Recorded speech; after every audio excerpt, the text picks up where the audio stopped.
Hello everyone. Thanks for tuning in to watch and listen to chapter number 3 from Little House in the Big Woods with me and Pepe, who wants to come up again. Up! There you go. Now, okay, let's be good for this chapter, eh? Not too much fidgeting.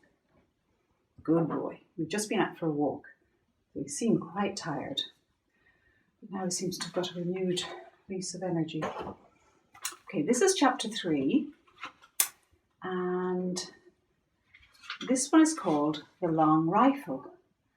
So the last chapter 2, we had a story about the story of Grandpa and the panther. And in this chapter, there's also another story about Pa, not about Grandpa, but about Pa, Laura and Mary's Pa. So this chapter is called The Long Rifle. And actually, there's a picture right at the very beginning. This book is very old and falling apart. Now, I hope you can see that. Whoops. That shows all the things that Pa is going to use to make his bullets for his rifle. So when he goes hunting for food for Mary and Laura and Mary and Laura and Ma and Carrie and himself, he needs bullets for his rifle. Every evening, before he began to tell stories, Pa made the bullets for the next day's hunting. Laura and Mary helped him. They brought the big long handled spoon and the box full of bits of lead and the bullet mould. Then, while he squatted on the hearth and made the bullets, they sat, one on each side of him, and watched. First, he melted the bits of lead in the big spoon held in the coals. When the lead was melted, he poured it carefully from the spoon into the little hole in the bullet mould. He waited a minute, and then he opened the mould, and out dropped a bright new bullet onto the hearth. The bullet was too hot to touch, but it shone so temptingly that sometimes Laura or Mary could not help touching it. Then they burned their fingers, but they did not say anything because Pa had told them never to touch a new bullet. If they burned their fingers, that was their own fault. They should have minded him. So they put their fingers in their mouths to cool them and watched Pa make more bullets. There would be a shining pile of them on the hearth before Pa stopped. He let them cool, and then with his jackknife he trimmed off the little lumps left by the hole in the mould. He gathered up the tiny shavings of lead and saved them carefully to melt them again the next time he made bullets. The finished bullets he put into his bullet pouch. This was a little bag which Ma had made beautifully of buckskin from a buck which Pa had shot. After the bullets were made, Pa would take the gun down from the wall and clean it. Out in the snowy woods all day it might have gathered a little dampness, and the inside of the barrel was sure to be dirty from powder smoke. So Pa would take the ramrod from its place under the gun barrel and fasten a piece of clean cloth on its end. He stood the butt of the gun in a pan on the hearth and poured boiling water from the tea kettle into the gun barrel. Then quickly he dropped the ramrod in and rubbed it up and down, while the hot water blackened with powder smoke spurted out through the little hole on which the cap was placed when the gun was loaded. Pa kept pouring in more water and washing the gun barrel with the cloth on the ramrod until the water ran out clear. Then the gun was clean. The water must always be boiling so that the heated steel would dry instantly. Then Pa put a clean greased rag on the ramrod, and while the gun barrel was still hot, he greased it well on the inside. With another clean greased cloth, he rubbed it all over, outside, until every bit of it was oiled and sleek. After that, he rubbed and polished the gun stock until the wood of it was bright and shining too. Now he was ready to load the gun again, and Laura and Mary must help him. Standing straight and tall, holding the long gun upright on its butt, while Laura and Mary stood on either side of him, Pa said, "You watch me now, and tell me if I make a mistake." So they watched him very carefully, but he never made a mistake. Laura handed him the smooth, polished cow horn, full of gunpowder. The top of the horn was a little metal cap. Pa filled this cap full of the gunpowder and poured the powder down the barrel of the gun. Then he shook the gun a little and tapped the barrel to be sure that all the powder was together in the bottom. And here's a picture of Laura giving him the cow horn full of gunpowder. And Mary's on the other side with the button box or the rag box. And there's Pa standing with the gun beside him, and Laura and Mary helping him. "Where's my patch box?" he asked then, and Mary gave him the little tin box full of little pieces of greased cloth. Pa laid one of these bits of greasy cloth over the muzzle of the gun, put one of the shiny new bullets on it, and with the ramrod he pushed the bullet and the cloth down the gun barrel. Then he pounded them tightly against the powder. When he hit them with the ramrod bounced up in the gun barrel, and Pa caught it and thrust it down again. He did this for a long time. Next, he put the ramrod back in its place against the gun barrel.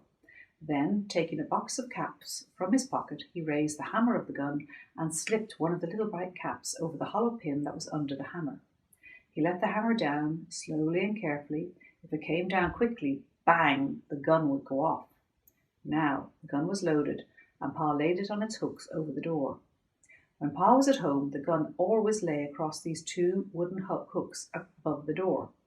Pa had whittled the hooks out of a green stick with his knife and had driven their straight ends deep into holes in the log. The hooked ends curved upward and held the gun securely. The gun was always loaded and always above the door so that Pa could get it quickly and easily any time he needed a gun. When Pa went into the big woods, he always made sure that the bullet pouch was full of bullets and that the tin patch box and the box of caps were with it in his pockets. The powder horn and a small sharp hatchet hung at his belt, and he carried the gun ready loaded on his shoulder. He always reloaded the gun as soon as he'd fired it, for, he said, he did not want to meet trouble with an empty gun. Whenever he shot at a wild animal, he had to stop and load the gun, measure the powder, put it in and shake it down, put in the patch and the bullet and pound them down, and then put a fresh cap under the hammer before he could shoot again. When he shot at a bear or a panther, he must kill it with the first shot. A wounded bear or panther could kill a man before he had time to load his gun again. But Laura and Mary were never afraid when Pa went alone into the big woods. They knew he could always kill bears and panthers with the first shot. After the bullets were made and the gun was loaded, came storytelling time. "Tell us about the voice in the woods," Laura would beg him. Pa crinkled up his eyes at her. "Oh, no," he said. "You don't want to hear about the time I was a naughty little boy." "Oh, yes, we do," Laura and Mary said. So Pa began. The story of Pa and the voice in the woods. This little fellow's gone to sleep, I think. Sleep for the story. When I was a little boy, not much bigger than Mary, I had to go every afternoon to find the cows in the woods and drive them home. My father told me never to play by the way, but to hurry and bring the cows home before dark, because there were bears and wolves and panthers in the woods. One day I started earlier than usual, so I thought I did not need to hurry. There were so many things to see in the woods that I forgot that dark was coming. There were red squirrels in the trees, chipmunks scurrying through the leaves, and little rabbits playing games together in the open places. Little rabbits, you know, always have games together before they go to bed. I began to play. I was a mighty hunter, stalking the wild animals and the Indians. I played I was fighting the Indians until the woods seemed full of wild men, and then all at once I heard the birds twittering, "Good night." It was dusky in the path and dark in the woods. I knew that I must get the cows home quickly, or it would be black night before they were safe in the barn, and I couldn't find the cows. I listened, but I could not hear their bells. I called, but the cows didn't come. I was afraid of the dark and the wild beasts, but I dared not go home to my father without the cows, so I ran through the woods hunting and calling. All the time the shadows were getting thicker and darker, and the woods seemed larger, and the trees and the bushes looked strange. I could not find the cows anywhere. I climbed up hills looking for them and calling. I went down into dark ravines, calling and looking. I stopped and listened for the cowbells, and there was not a sound but the rustling of leaves. Then I heard loud breathing and thought a panther was there in the dark behind me. But it was only my own breathing. My bare legs were scratched by the briars, and when I ran through the bushes, their branches struck me. But I kept on looking and calling, "Suki, Suki, Suki, Suki," I called with all my might, "Suki." Right over my head, something asked, "Who?" My hair stood straight on end. "Who? Who?" the voice said again, and then how I did run. I forgot all about the cows. All I wanted was to get out of the dark woods, to get home. That thing in the dark came after me and called again, "Who?" I ran with all my might. I ran till I couldn't breathe, and still I kept on running. Something grabbed my foot, and down I went. Up I jumped, and then I ran. Not even a wolf could have caught me. And here's a picture of Pa running through the woods, scared out of his wits.